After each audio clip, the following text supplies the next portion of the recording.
వేధించి అమ్మాయిలను బ్లాక్మెయిల్ చేసే వెధవల కోసమా నిన్న ధర్నా చేసింది వైసీపీ వాళ్ళు అని నేను ప్రశ్నిస్తున్నాను. ఏమంటారు? ఎక్కడో మొక్కేసి వచ్చినాడంట జైల్లో, 2014లోనే మొక్కేసి వచ్చినాడంట, ఇప్పుడు మానేయి ఉంటుందంట. నీకు అంత దూలం ఉంటే, అంత జిల ఉంటే ఆ మొక్కను ఆ మానుగా మారిందా లేదా అని చూసుకోవడానికి పోవాలనుకుంటే పోయి చూసుకొని రా.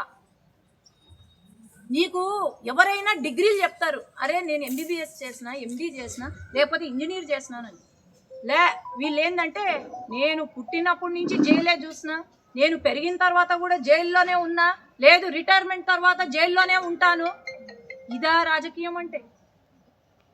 ఇదా వీళ్ళు చేసేది? ఒక మినిస్టర్ గారిని నింద వేసే ముందు 40 కోట్లు 20 కోట్లు కబ్జా చేసినారు అని నింద వేసే ముందు ప్రూఫ్స్ చూపి, ప్రూఫ్స్తో పాటు మాట్లాడితే నీ పైన నమ్మకం ఉంటుంది ప్రజలకు.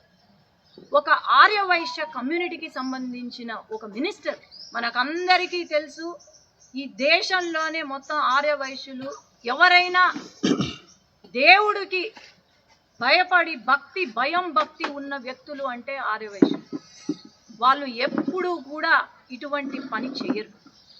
అది అంటాడు బిజినెస్లు ఉన్నాయి, వాళ్ళకి ఇన్ని కోట్ల డబ్బులు ఉన్నాయి, కానీ వాళ్ళ బిజినెస్లు వాళ్ళు కష్టపడి వాళ్ళు సంపాదించుకున్నారు, నీకేం సంబంధం అయ్యా? మళ్ళీ ఇంకో మాట కూడా అండి, ఏందో నాకు అర్థం కాలే ఈ విషయం. ఇది జగన్మోహన్ రెడ్డి గారు చాలా క్లియర్ కట్గా వినాలి. కొంతమంది నాయకులంట తండ్రి పేరు పెట్టుకొని రాజకీయంలోకి వచ్చినారంట, తండ్రి పేరు చెప్పుకొని రాజకీయం ఏదో తండ్రి డబ్బులు వాడుకొని రాజకీయంలోకి వచ్చినారంట. మరి మీ గురించి అనుకుంటా జగన్మోహన్ రెడ్డి గారు, వీళ్ళు పులివెందలో కూడా తిష్ట వేసి ఏమన్నా ఇది చేసేలాగా ఉన్నారు.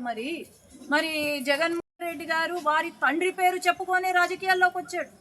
వాళ్ళ తండ్రి పేరు చెప్పుకొని ఈరోజు ప్రతి ఒక్కటి వాళ్ళ తండ్రి పేరుతోనే జరుగుతుంది. మొత్తం వాళ్ళ తండ్రి డబ్బులతోనే కదా ఆనాడు జరిగింది, ఎన్నికలు గెలిచింది. మరి మీ గురించి చెప్తున్నట్టున్నారు. మరి ఆలోచన చేయండి. ఈ రౌడీ వెధవలు పంపించడం మరి మీ పార్టీకే నష్టం, కానీ మాకు ఇంకా మంచిది ఇలాంటి రౌడీ వెధవలు వస్తే. కానీ నేను ఒకటే చెప్తున్నాను, ఈరోజు మాత్రము ఏవైతే కేసులు ఉన్నాయో వైసీపీ హయాంలో వాళ్ళు తప్పులు చేసి కేసులు ఏవైతే క్లోజ్ చేయించినారో, ఏవైనా కావచ్చు, అవి బాంబ్ బ్లాస్ట్ కేసులు కావచ్చు, లేదంటే ఒక మైనర్ కిడ్నాపింగ్ కేసులు కావచ్చు, మర్డర్ అటెంప్ట్లు కావచ్చు, లేకపోతే ఈ చిన్న కేసులు కూడా ఈరోజు రీఓపెన్ చేసి దాన్ని సమగ్రంగా ఇన్వెస్టిగేషన్ చేసే బాధ్యత మేము తీసుకుంటాం. అట్లాగే ఉత్త నాయకులు ఒకటే కాదు, ఆ గంజాయి బ్యాచ్ ఏదైతే ఉందో ఈ రోజు నుంచి ప్రతి ఒక్కరూ అండర్ సర్వేలెన్స్ ఉంటారు. మీరు గంజాయి కాదు కదా, ఊపిరి ఎన్నిసార్లు మీరు ఊపిరి తీసుకున్నా కూడా మాకు తెలిసిపోతుంది.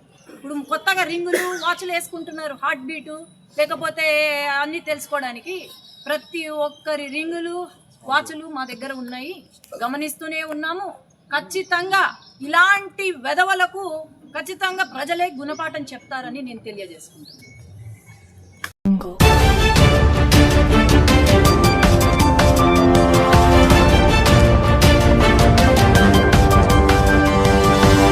Audio Jungle.